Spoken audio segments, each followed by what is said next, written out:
Hello folks, it's Richard Moore. Make sure I'm all on here. This is kind of a difficult time for me to bring this message that I'm going to attempt to bring in the shortest amount possible. And it's a message about a friend of mine that was killed on May 3rd in Columbus, Mississippi. I wasn't made aware of this until yesterday, the 6th. Which these types of things are not uncommon when you're targeted by community-oriented policing and the criminal elements of law enforcement. One does become rather isolated, and this is no exception. But while I was in the doctor's office, it had just a routine checkup. I happen to be in a place that I don't frequent that often for several reasons, Amory, Mississippi. While sitting in the doctor's office, I received a phone call from a friend in Columbus, Mississippi. And he asked me, said, wasn't your friend's name Bryan? And of course, anytime you get a telephone call and it is, and a question is phrased like that, then you can only brace yourself. It's not the first telephone call I've received of that nature. And I said, yes. I said, well, it was all over the news. And he was riding his bicycle and was hit by a car, a pickup truck in Columbus. His funeral and so forth happened to be in Amory, Mississippi, where I was. Bryan had been 5 years removed from Amory, from that area, and for good reason. I'll get into that briefly. Bryan was only 25 years old. I've known him for 7 years. When he was 18, he was working at United Furniture. And it was apparent he was in the training line, learning how to upholster furniture. Bryan, that was his first job, I believe, of working in a manufacturing type facility, and so he was kind of lost with that. And I happened to be working in the warehouse in shipping, and in a short period of time, we struck up a conversation. And Bryan asked me, he said, do you think I could go home with you today? And I said, well, I mean, I don't live close by. And I said, why? There's something going on. He said, well, I'll have to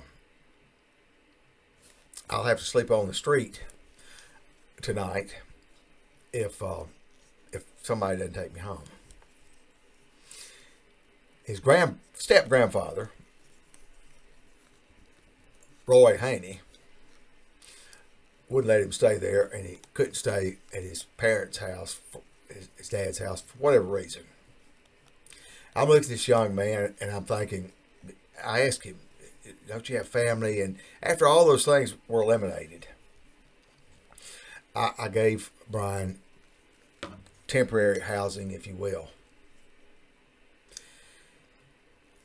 I couldn't believe that someone that age in the South, the hospitality state of Mississippi, But then again, I had to realize that the sinister and cruel and evil nature of people in the community, people that you assume they're good people, but at their core, they're very evil and corrupt. As a victim of organized community criminal stalking, all based upon false convictions, false accusations, lies, rumors, innuendos, and so forth. This is funded through the Department of Justice. I remember a time when I was doing manual labor at my residence. Bryan was here, and he got a phone call, and it was his granddaddy, step-granddaddy. And he said he wants to know the address up here. And so I gave it to him. After he gave it, he said, well, he wants to come up and help us work. I said, so he wants to drive 80 miles, 90 miles round trip to help us work. He does know that I don't have money to pay him. Yeah, he's going to help work. And the story was that Roy wanted to do this for me pro bono because I'd been so good to his grandson. Now let's keep everything in perspective here. He's a 33-degree Mason. He's on his third wife. His first two died. He's married to a woman that's on her third husband. Her first two died. She's an Eastern Star. He is a Mason. They both attend Central Grove Baptist Church near Amory, Mississippi, in a place called Wren. And it happens to be one of the fake churches that stages organized community gang stalking. Bryan, having issues in high school and dismissed as being having mental deficiencies or whatever the reason. You know, if you're not from the right family or the correct socioeconomic standings, just like the cases in Pasco County, Florida, children are marked because of poor grades or truancy as our future criminals. They're marked, these lists given to law enforcement and the community-oriented policing program, and they're targeted as our future criminals, and they're punitively punished for crimes they have yet to commit.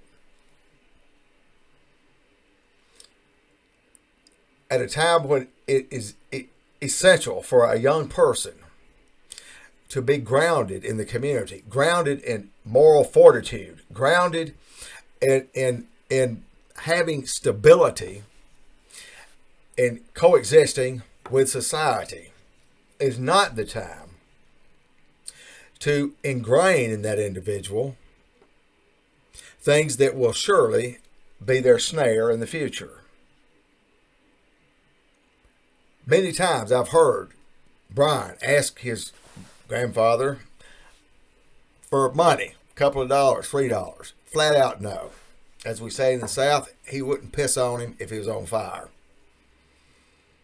No matter if he says, well, I've helped him, I tried to help him. What you consider help and what an individual in need of help calls help is two different things. While Haney was volunteering, then I noticed a lot of unusual traffic of people stopping by, asking questions. And it wasn't long I realized that I was neck deep in some psychotic theater.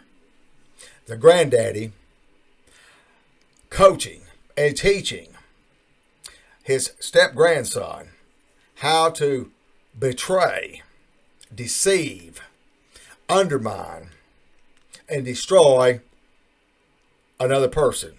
In this case, his friend, me. I was the person that Bryan could call any time of the night, anywhere. and asked me to come get him, take him somewhere, no questions asked, I would do it. He knew that. He knew that nobody else. And yes, there are a few in his life that would. And they know they are, but they're not family.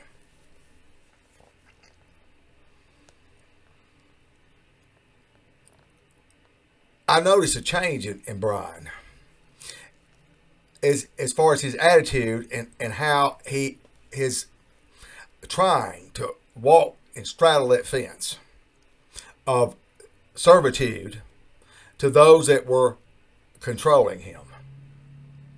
But he was not controllable. His relationship of 5 years with Claire McBride, there's no doubt in my life that 100 years from now, if Bryan and Claire still here, they would still be together. There's no question of their love and affection for each other. Now, Claire,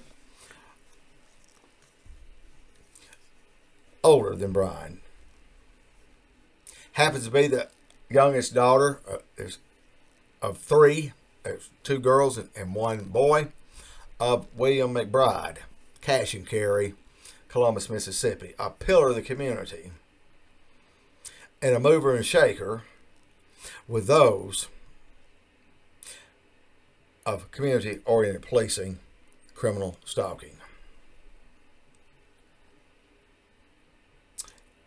He fought for years trying to mitigate his daughter's exposure with Bryan. He wasn't from the right place, and his propensity to maybe use illegal drugs and not hold employment and so forth, nor did his daughter.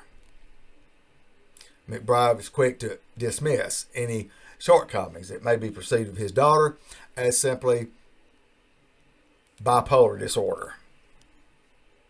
But they didn't define Bryan with that same title.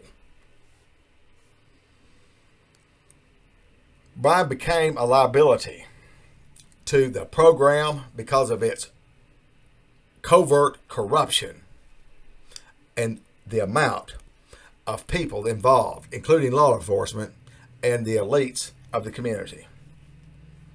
Bryan, in a lot of people's words, would tell it. The things that Bryan shared with me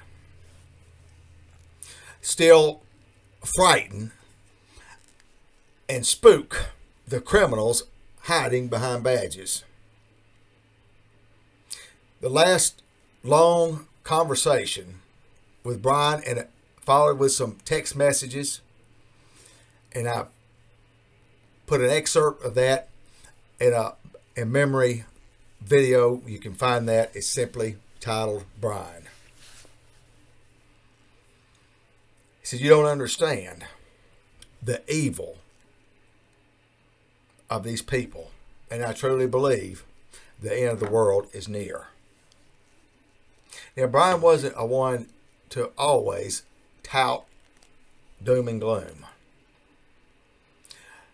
Many times, Bryan would come visit and he would break down in tears and say, "Please, let's talk about anything, but let's don't talk about these people and this stalking." And I was always quick to say, that's the last thing I want to talk about. I've seen him in tears, praying out loud, rebuking the efforts of these individuals. So by proxy, as me reporting the truth, as the crimes committed against me continue, they drove a wedge between. I've been very public about Bill McBride and Roy Haney, and moreover, Sean Tyndall, the director of Mississippi Public Safety. Ultimately, he carries and shares in this burden. This is not an isolated incident. 2019, the federal statistics for victims of stalking was at 3.4 million. As we know, that's a conservative figure, and it is on the rise. Millions of Americans. We're not talking about someone, a college student, and some pervert is lurking around the corner and creeping them. We're talking about organized community policing as it dovetails with their program of attacking American citizens to subvert civil and constitutional liberties, to chill those constitutional rights, to deny due process, to deny freedom of speech, and to deny the inalienable right of life, liberty, and pursuit of happiness. God forbid that someone being used and manipulated by this program.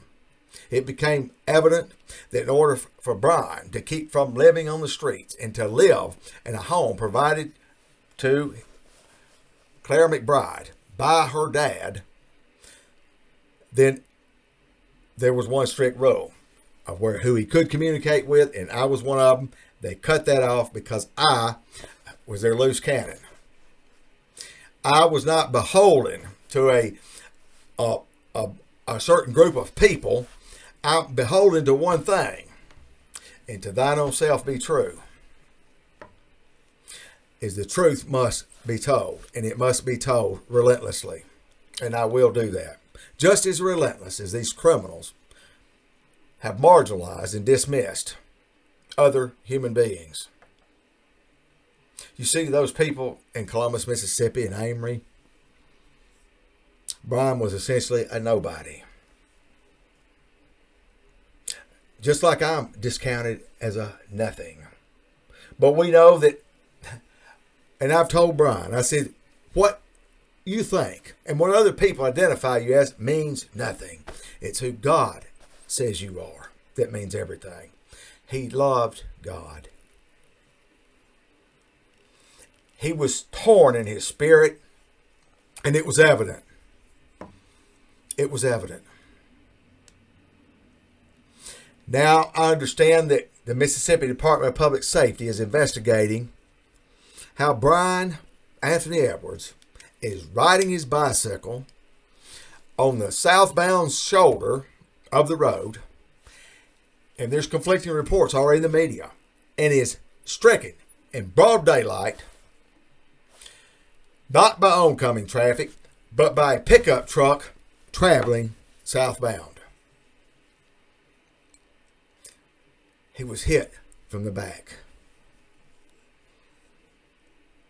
That's so typical of these covert, coward criminals operating on funds paid by me and the taxpayers in general for community-oriented policing.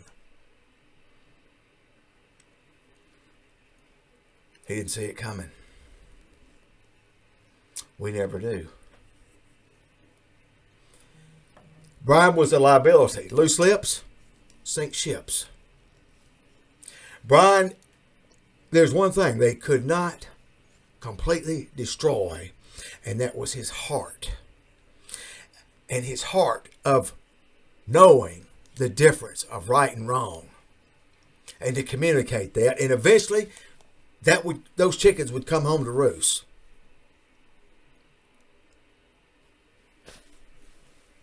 And bridges would be repaired. They could not have that. As Bill McBride now deals with his grieving daughter, something I'm sure she will never, ever get over. What she probably does not comprehend is what he probably hopes that she never comprehends, is the role that the pillars of the community in Lowndes County, Mississippi, played in getting this nobody, this problem, this troubler out of the way. Bringing too much heat on what's going on. The Mississippi Department of Public Safety is investigating this. Sean Tyndall, this is a public notice. I'm making this public. It is highly, highly improper for anyone within the Department of Public Safety to investigate this when members and organizations that fall under the Mississippi Department of Public Safety are controlled by the Mississippi Department of Public Safety. You have a serious conflict of interest. The only logical and the most prudent thing you can do is ask for federal intervention. This is not a freak accident, an isolated case, or just good things or bad things happen to good people. And this is not the first time I have rung the warning bell about these individuals that are being used by community-oriented policing as being crash dummies, as being absolutely disposable. This warning bell is by and large going unheard. I want to make this time a time that the bell is heard and that people take notice. This is a real problem, not an isolated problem. We're talking about a young man's life that was snuffed out. Let me tell you how sick and sinister this group and these people are. I simply got the information over the phone. I had no idea. On my way traveling in Lee County, Mississippi, this is not the first time. The sheriff of Lee County is in a federal lawsuit right now. I get a white pickup truck that attempts to force me off the road. I was in the shoulder and the barrier on the bridge I was crossing. So I'm driving a vehicle that was forced off the road 2 months ago. This was reported to Mississippi Highway Patrol. Did they put a roadblock? Did they look for the truck? No. I got the tag number and posted pictures, and it's all over social media. And I'm thinking about this because these people work, and the Masons built their whole fraternal secret cesspool on secret theater. In other words, they're professional liars.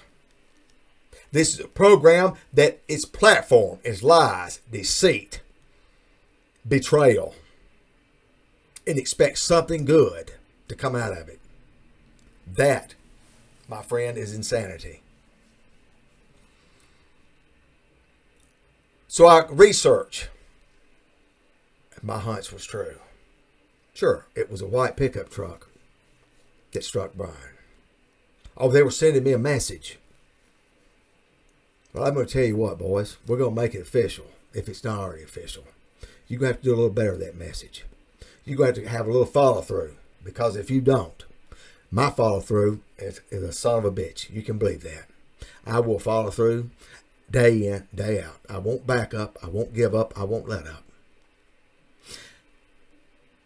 Jesus said, whatsoever you do to the least of these, you've done it unto me. Bryan was truly a victim. I could sit here and we could point out flaws in every individual. Too many people are quick to look for the bad in others, and so few are willing to look for the good, because it's their own perception of the bad that's in them. The only way that they can get any relief is to project their insufficiencies on unwilling and unsuspected human beings and enter them into a program that only has one exit, and that is death. That has been true, and it remains true. A lot of people got mud on their shoes. A lot of people got mud on their shoes. A lot of people are trying to avoid any hint of criminal culpability. That's not going to happen. Qualified immunity? Sorry. This is genocide. This is genocide. This is a call to action for Americans to wake up and get the rest of the story about community-oriented policing, and you'll see all the confusion, the fake media, and the stuff they put out there. But through all of that, you'll find real victims with real facts and a real story. These victims have children, mothers and dads, grandparents, memories, dreams, and all the things afforded to an individual that can proudly say, I am an American citizen. Or do they? No. They're deprived and systematically relieved of each one of the things I've mentioned until everything around them is destroyed. Everything they love is destroyed, including themselves. They're usually the last ones to go. They get to see all of this destruction before they go. This is a plan not designed by godly people, but could only have been constructed in the bowels of hell itself. Today,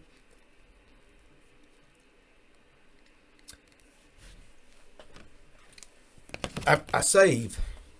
Bryan would often draw, and this is something one of my cherished items, and I refuse to let his memory be forgotten. I refuse to let the history of Bryan Anthony Edwards be written by these phonies. Even in his obituary, I already saw the phony coming out. You wasn't painting those pretty pictures last week, but now you're painting them. I can paint you a picture of someone that's got a heart the size of Texas and had a sense of need to belong, a place where he could stay and lay his head and not be told to leave, to be ran off. He'd been run off many times. As these people seek to destroy and unseat me and to make me homeless, I know all too well of their program and their mentality. These are not good people. What you see in the day, you're missing it. Because they're doing this stuff in the dark, in plain sight. And I'm going to continue to expose them. Question it. We want answers. I can guarantee you this one thing. The vehicle that struck Bryan Edwards and the vehicle that I've got the identifiers on and photographs yesterday, I will bet the ranch. I'll bet the ranch. The common thread of connection, of teamwork, is thick. It's thick. What are the odds of that? What are the odds of that? Nothing happens like this by coincidence. These people are so brazen because they are hiding under a badge, behind a badge, and with a badge. And I'm here to tell you, ladies and gentlemen, you people who hold badges work for us. You're not the law. And if you abandon that oath you took to protect the Constitution from enemies, foreign or domestic, my friend, you are a tyrant. You are a traitor. And you need to take that badge and that flag off your chest, because you have absolutely spit on the graves of hundreds and thousands of men and women that died and fought to keep and to have that Constitution. I encourage you to subscribe to my YouTube channel and watch the small video clip entitled Bryan and share it. I welcome your comments. Also welcome any more information as it pertains to Lowndes County and the things that I've been talking to about. I encourage you to reach out. Let me hear from you. You're not alone. And not everybody thinks you're crazy. And I know you've been dismissed as being crazy. That's their old, tired, worn out hat go-to. I'll tell you what's crazy are the people out here teaching school, driving fire trucks, and on and on and on, think that they can do this without it being checked. That's crazy. Until next time, God bless you.